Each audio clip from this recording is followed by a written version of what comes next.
మీకు తెలుసు కదమ్మా పాలిటిక్స్‌లో కొన్ని ఈక్వేషన్స్ వల్ల అనంటే. చాలా అవ్వడము ఇంకా నే నాకు బాధ ఎక్కడొస్తుందంటే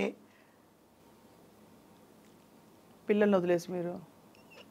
ఎర్నింగ్స్ లేదు. మూవీస్ వదిలేసాను. ఇల్లు వదిలేసాను. ఇంట్లో ఏం జరుగుతుందో తెలీదు. ఇల్లు ఏమవుతుందో తెలీదు.